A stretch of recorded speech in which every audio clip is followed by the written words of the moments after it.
Hey YouTube, this weekend, tomorrow is Tynamo Community Day, and this is, in my opinion, the perfect community day for July. Not because it's any sort of useful Pokemon, but because people are so tired from the global Go Fest and the in-person Go Fest that we just need a crap community day. So let's go over the details. Let's go over why this Pokemon has absolutely no play in GBL or PvP. Sorry, GBL, PvP, or rating. But if there's anything that you can potentially get from this event. So I think I'm pretty sure it's a new shiny. So Tynamo will appear more frequently in the wild, evolve the second evolution, Electric, during the event to get Eelektross that knows a fast move, Volt Switch. So Volt Switch in itself is a good fast move. We will look at it in a minute here. But you'll see it does not change, the good fast move does not offset the other issues with this Pokemon. In terms of the bonuses, the main one being is a quarter hatch distance with eggs. Now, again, people place value on eggs differently. I think they're one of the most pay-to-win type of things in this game. So I don't put much value to eggs. However, if you got a lot of eggs and you want to just hatch them quickly, a quarter hatch distance is the best you're going to get, essentially. And then you got 2 times candy, 2 times chance of XL trades, 2 times lure modules activated. So all the stuff that comes with every community day. If you need more Pokemon, they're in after 5 o'clock. There are in 4-star raids if you want to do that. Time research, field research, yada yada yada. All of this stuff we already know. If you want to pay money, you can get some overpriced stuff. Okay, I don't just want to crap on this the entire time, but let's look at this Pokemon. This is Eelektross ranked 319 in the Great League with the improved move. So let's just show like, okay, what do we mean by improved move here? Before, you can only go Spark, which did 3 damage and got you 3.5 energy. Oh yeah, or Acid, but that was just a worse move. So now you can get Volt Switch, which is 3.6 damage per turn and 4 energy per turn. So pure upgrade.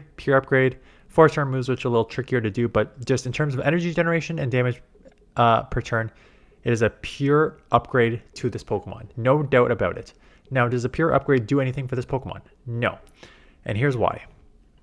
It is a glass cannon, to say the least. So 134 attack, 98 defense. Whenever you see something below 100 and his defense or stamina, you know that this is one of the glacier Pokemon you're going to use. And then 127 stamina. 127 in itself is not bad, but paired with the 97 is not good. It's bad.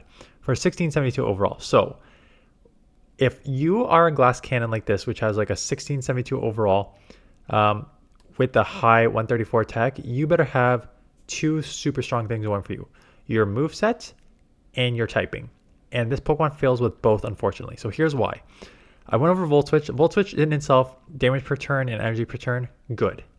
100% a huge upgrade. Where this Pokemon lacks is its second move and its typing. So let's look at, the charge move and its typing. So let's look at the charge moves. You have the only sort of good damage per energy move is Thunderbolt, a 55 energy, 108 damage, because you get the same type attack bonus on the electric for 1.96 damage per energy. A 55 energy, when you see those 2 energies, close to 2 damage per energy, there's 1 or 2 things you're going to have. There's actually realistically 3 times you see close to 2 damage per energy. One is on crazy community day moves, Hydro Cannon, Blast Burn. Like those community day moves usually have a high 2 damage per energy. The second time you see that is sort of like moves that boom but lower your defense or attack or something. So like Brave Birds, Close Combat. These things are nukes of moves that have high 2 damage per energy, but they lower your defense or attack, so you have to usually reset. The third time you'll see 2 damage per energy is usually on these higher energy moves, right? And that's what it's labeled, higher energy. Now 55 is not like the worst high energy move. There's obviously 60, 65, 70 plus energy moves. 55 energy move is bad when your defense and stamina are like this, and the ability for you to get to that move is not great. So right off the bat, your best move that you have is often going to be difficult to get to because you are just so glassy. So you're probably going to have to use shields to get there. The second problem is your second move. You are a pure electric type. So any of your second moves are going to be non-stab. So stab is same type attack bonus. If you don't know what stab is, basically same type attack bonus gives you a 20% damage increase with these moves. So your second moves, you either have a very, very quick Dragon Claw bait, 35 energy, or you have a little harder hitting but higher energy 45 energy move, and Crunch as well. Both clones of each other. Same energy, same damage, same 30% chance of lowering your opponent's defense. So same everything. You could run Acid Spray, but again, that's a lot of energy for no damage, and then you're too glassy for it to matter. So realistically, if you want to use the second move, what do they recommend? Dragon Claw, I'm guessing? Yeah, Dragon Claw. Not surprising, because you need Thunderbolt, because it's the only good move, but you need the quickest bait move you can get. And unfortunately, that's just a 35 Dragon Claw, which again, when you get non-stab, it's only 50 damage for a 1.43. So when you're throwing this Dragon Claw, you're not going to be doing much damage. You're primarily using it so you can bait, grab shield, and then hit that Thunderbolt. And then there's situations where, like, okay, what happens if you're against like a ground steel, like Steelix or something, where Thunderbolt in Dragon Claw are both resisted? Then you just like get into trouble there. But again, every Pokemon has their like hardest answer, so I'm not going to just judge it based on that matchup. But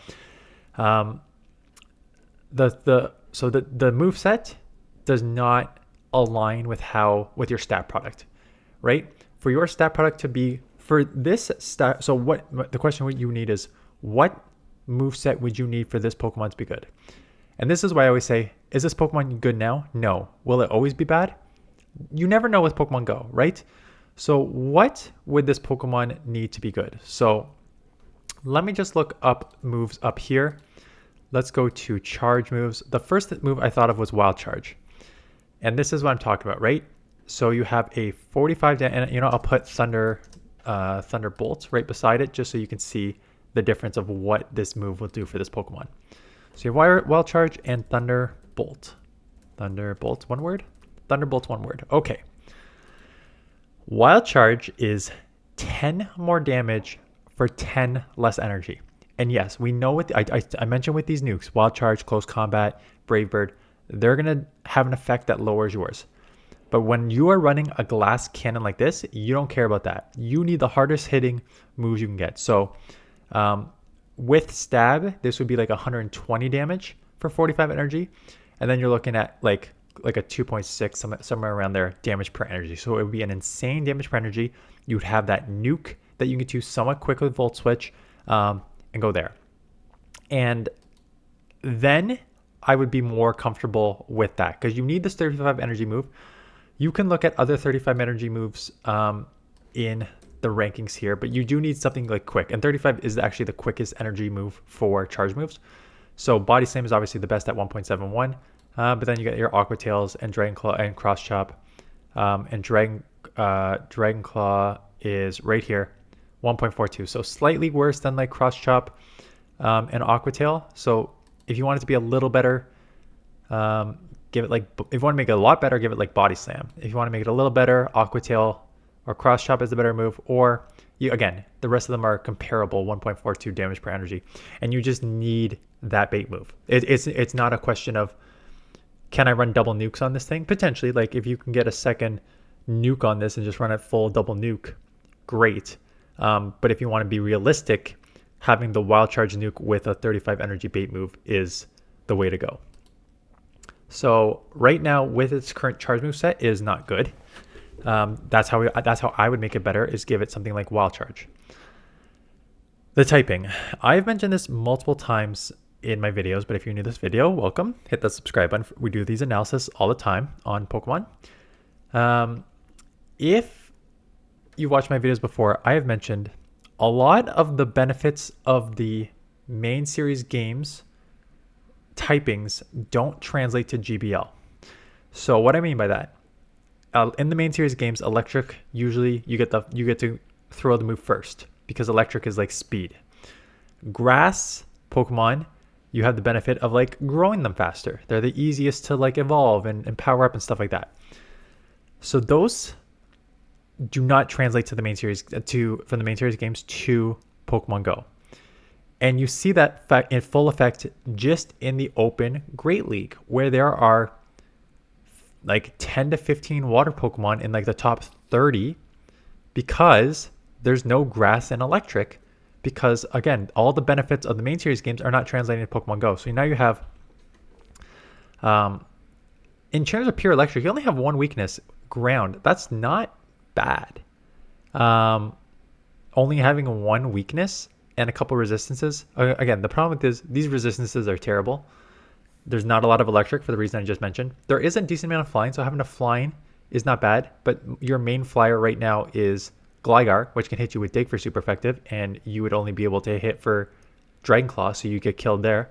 And then Steel, not a ton of just like Steel moves, right? So it's typing. You don't do super effective to enough things. Like you'll do super effective to, you'll do super effective to water and flying, which there is a lot of water and flying. But again, just having that stat product and this moveset does not offset for being able to hit super effective against those couple things, and then not having a lot of like resistances that are in the main sort of meta, right? Because the main meta is water, fighter.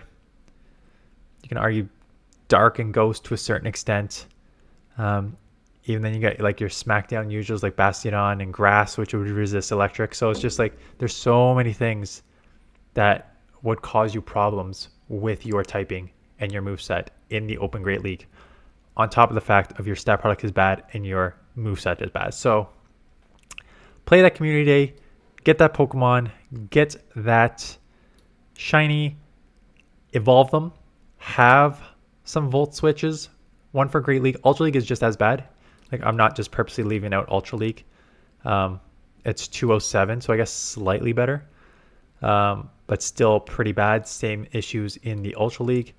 In the Great League, if you're even just looking at like electric Pokemon, there are all these Pokemon that I would use before. Lantern, Charjabug, Togedemaru, Pachirisu, Stunfisk, Magnezone, Emolga, Zapdos, Bellibolt, Dedenne, Electrode, Galvantula. Like I would use all of these Pokemon before I even touched this one.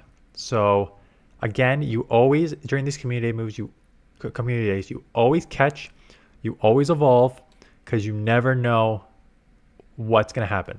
I sat on my Feraligators. I have like 7 Feraligators, shadow and non-shadow, that I built up. Then I didn't build them up. I evolved them. And they just sat there for years. Years and years they just sat on my inventory. And then it got Shadow Claw. And then it became meta. And then I suddenly built up multiple Feraligators for the leagues. Theoretically, it could happen here. Again, it does. Feraligator was set though. Like Feraligator was that one thing away. It had the water typing, which was great. It had the Hydro Cannon, boom, quick damage per energy move, which is great. Its stat product was like not bad. It was okay. It was decent overall. It wasn't amazing, but it was okay. And it just needed that fast move to take off.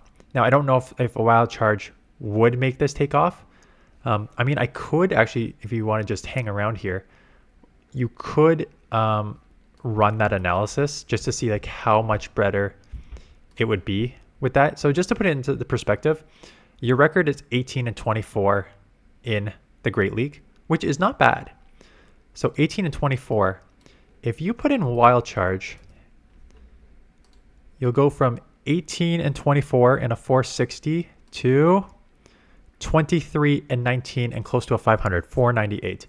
And then I'm looking like, okay, you still have your issues, right? The Mud Boys, the grounds, like grass. These things were going to be issues no matter what moveset you have.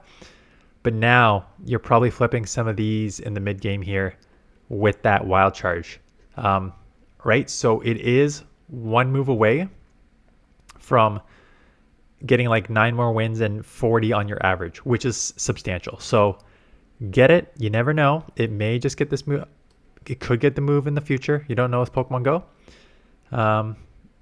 So yeah, that is the analysis on this community day. So again, I probably won't put too much time in it. I'll catch a couple, evolve, just so I have them on my thing. I won't build them up. And then if one day they decide to buff it, then we'll go from there.